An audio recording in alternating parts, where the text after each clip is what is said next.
Namaste, Assalamu alaikum, salam, warm greetings to all. In the previous years, I used to send you a very long year-end note of what you guys have done. I thought this year, why don't you change? And in fact, we have you tell your stories of impact, stories of compassion, stories of fun, and stories of just great South Asia team. Here is your story in your own words. So Rajesh, welcome to Coffee with Kuwait. Thank you, Shalabh. How does it feel like clocking more than $1 billion in climate this year? Record year for IFC in South Asia. We've never done 1 billion. No, absolutely, you're right, Shalabh. Last best was FY15, and this year we surpassed for the first time $1 billion in climate-friendly investments, including mobilization. So Rajesh, both you and I have been in climate for the last 5 years. So what happened differently this year that we were able to do $1 billion despite both of us being there? Oh, no, I think this is the question which most of the people would be having in the mind, but let me clarify you that we have laid the foundation. When we first invested in Bandhan, I think it was 8 years ago in 2010, actually my first deal at IFC, I could not have imagined that it would, the day after it listed, be the 8th largest, most valuable bank in the country. We had a targeted program this year guided by our approved country strategy, which meant we did several new things, several firsts for us in this market. We had an agri-finance facility that concentrated on climate-smart agriculture with a particular focus on women in the agri-value chain. We were able to provide local currency solutions to several of our partners.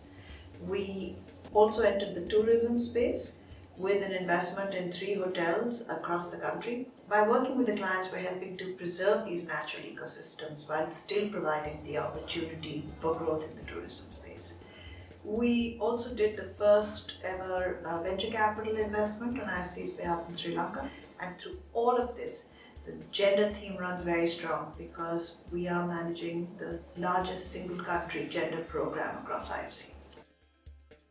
Actually, it's more than the numbers, it's really the impacts. One of these projects was the largest and the most efficient power plant in power-hungry Bangladesh. Another one was the first waste-to-energy project in Sri Lanka, where there's a national waste crisis. And then we also made significant progress on some of the other very important projects. One of them is the Nepal Upper Trishuli project, the largest FDI in the country, where we signed the power purchase agreement and also got approval for the largest vendor finance package in IFC. My most special achievement was the birth of my son Shiv, who is now 4 months old. Alongside my pregnancy journey, I worked on expanding IFC's venture capital business beyond Indian shores to Bangladesh and Sri Lanka, and we closed our first ever venture deals in those markets. In Bangladesh, we invested in a e-grocery startup called Chalgan, whereas in Sri Lanka, we invested in its leading and only ride-hailing business called PickMe. PickMe provides safe and cost-effective transportation to thousands of women, giving them the much-needed independence and security. We closed deal terms the night before I went into labor.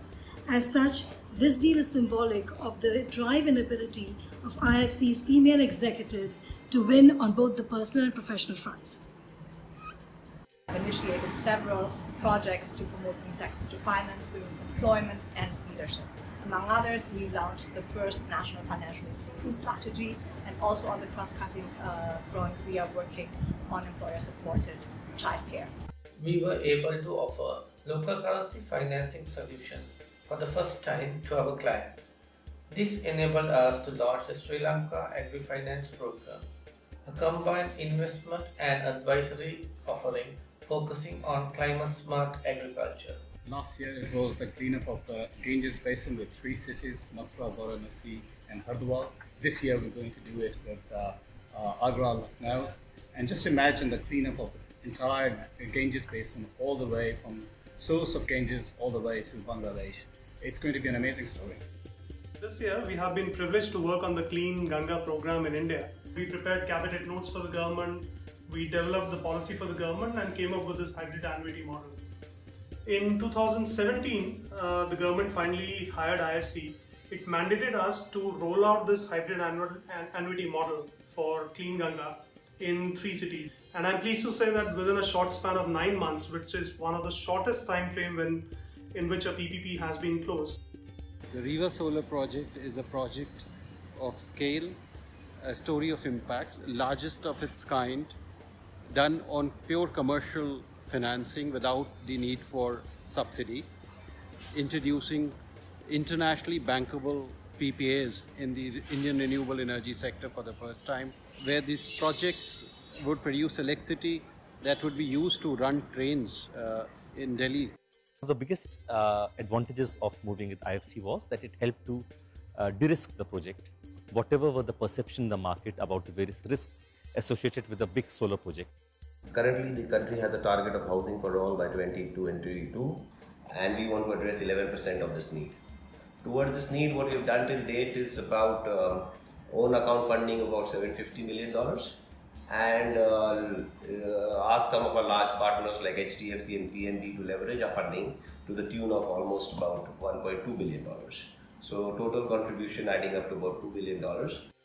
Today we are here to discuss the InvIT structure, and we were part of that team where we committed about $460 million to this road asset company. InvIT as a concept is fairly new in the Indian market, and the real idea behind the InvIT is twofold. One is to free up capital for the developers so that they can deploy the capital in new projects, and second is to provide an asset class or create a new asset class in which the operating cash flows which are coming in from running projects are actually distributed to investors. And we would also have actually new investors for the first time coming in the country, and hopefully this will have replication effects beyond roads also.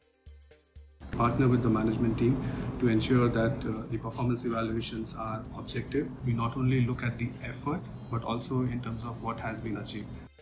पिछले 2016 सितंबर में मेरी बेटी जिसे कि ovary में cancer हो गया था, लेकिन आईएफसी में जब ड्यूटी आया और यहाँ पे कुछ लोगों को पता है, आईएफसी की एडमिन मुझे उसी समय बोल देती थी कि तुम अभी के अभी चले जाओ, कोई दिक्कत नहीं ड्यूटी की, तुम चिंता मत करो। ब्लड की मुझे ज़रूरत थी तो सारे स्टाफ हमारे पास आए, बोला जितनी ब्लड तुम्हें चाहिए तुम मुझे फोन करना, हम यहाँ से गाड़ी भर करके तुम्हारे हॉस्पिटल पहुँच जाएंगे।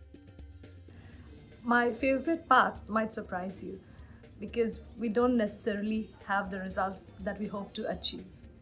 However, the work that we did last year in Nepal through the CPSD, through the various diagnostics under the CMAW, will one day be considered as transformational. We visited to a very small school outside Mussoorie. With all the scarcities, children were delighted to have us, but more than that, we were delighted to be with them.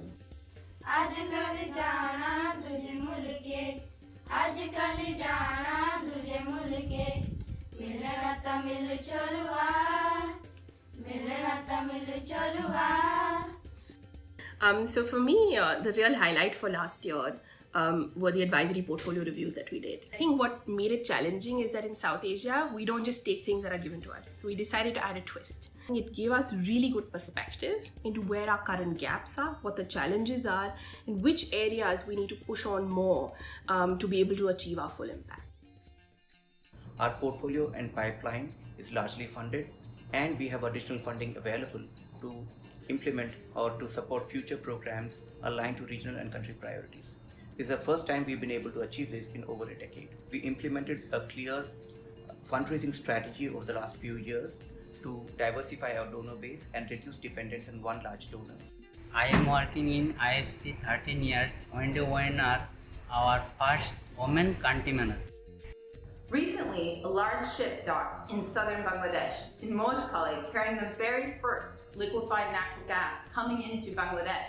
Already, we know that this LNG has enabled factories to be operating at full capacity and more efficient power generation. IFC was part of the debt and equity investment for this very first FSRU terminal. This just exemplifies how we've been able to expand our footprint in power and energy in Bangladesh. We also this year financed the Meghagat 2 power plant, which is 590 megawatts, the largest we've ever financed. Together, all of the work over the last 5 to 10 years means that in Bangladesh, IFC has financed 20% of power generation. This is just the beginning of one of many firsts during this year. We also invested for the first time in a venture capital with Chaldal. Chaldal is an online grocery store. Even my family buys from them all the time. We brought in 2 new FIG clients, Pubali Bank and One Bank. Both of them took long-term finance focused on green finance. These are the very first green finance lines in Bangladesh. And we're not just about new clients or first time. We're also focused on our old friends. Prawn has been an IFC client for many years, but a few years ago they had some challenges with food safety. We brought in a large advisory program and helped them address the food safety issues. Now this year, we were able to do a new investment with Prawn. The IFC exposure for Bangladesh is in the top 10 country exposures, soon to be in the top 5. Watch out. What touched me most last year was the venture capital investment for the first time in Bangladesh and Sri Lanka. It's a difficult market, developing market, so it was a difficult investment. We know the Bangladesh Rana Plaza incident. It could have brought devastation in the country's export earning, but IFC took prompt action, working in remediation financing, environment and social risk management, and labor safety space. I think the work that MTI did for trade facilitation is really outstanding. They brought together 38 agencies under one umbrella for faster clearance of goods. Well, that model is also being replicated in Pakistan and Sri Lanka. But I must say the environmental and social compliance guideline for leather and footwear sector that FCI did is also highly appreciated amongst the exporters and the government. The IFC team is working closely with the government of Bangladesh and the bank team on special economic zones. This can be a game changer for the country to create jobs and opportunity. We were very busy as we invested in a record $2.6 billion in India in 38 transactions and carried out a host of meaningful advisory projects. Climate investments touched a new high. Infra in India crossed $1 billion for the first time. We signed 5 innovative PPP mandates. In affordable housing, we are making nearly $2 billion available to finance construction and purchase of affordable homes. Our teams have created a number of prize-winning projects. Congratulations!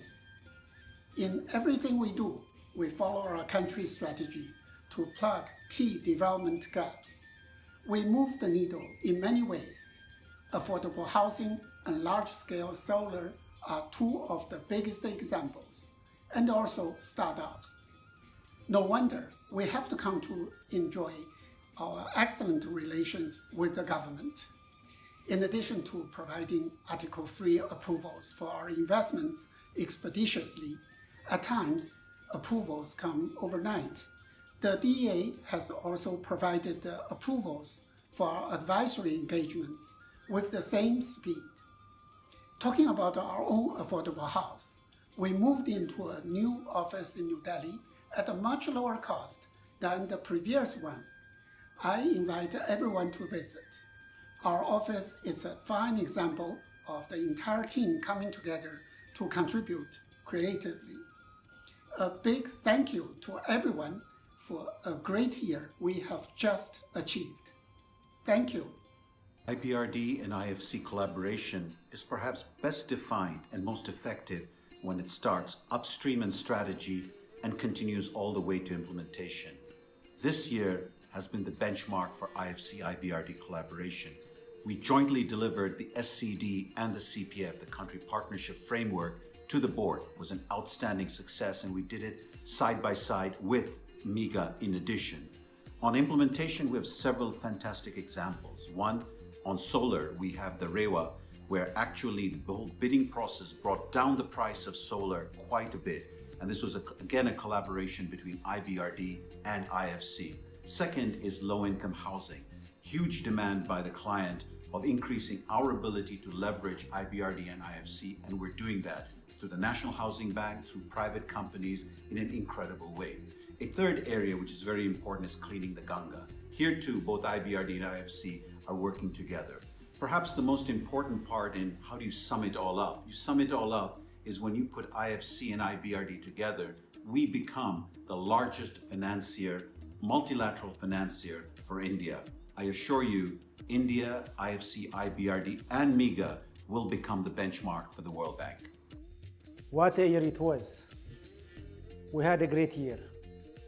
We delivered a record volume, $3.5 billion investment for South Asia. We did some groundbreaking advisory assignments. And what makes this even more special is that we did them in areas that matter to our client countries, in areas that make the difference in the lives of people, in affordable housing, in financial services, in health, in logistics, in renewable energy, in distressed assets. A complete story completely tied up with our strategic focus of what we have been trying to do in South Asia. We are making a difference. Believe you me, these things that you guys are doing make a difference. I'm truly very proud to be part of this team. You should be very proud. But as you all know, our work is not done. We still have significant challenges in South Asia to make a dent in eliminating extreme poverty and boosting shared prosperity in areas of inclusion, in areas of access, in areas of sustainability. In closing, I would like to thank colleagues who have been with us in delivering these efforts, but who are no longer with us because they have left IFC or they have moved into other departments. These colleagues are, we have Liz, we have Patrick, we have Elsie, we have Ashish, we have Girish, we have Shamsher, we have Rafi. In addition to our staff, in addition to all of you and the people that are leading us, I also want to thank our clients, both private and public sector clients, governments who have been instrumental and without whom we couldn't have done what we were able to do. So on behalf of our regional management team, I want to thank again. I'm very confident that we have a great team in South Asia and we are going to do great things together. Go South Asia. We work hard, but we also know how to have fun in the office. You interested to know how? Come with me.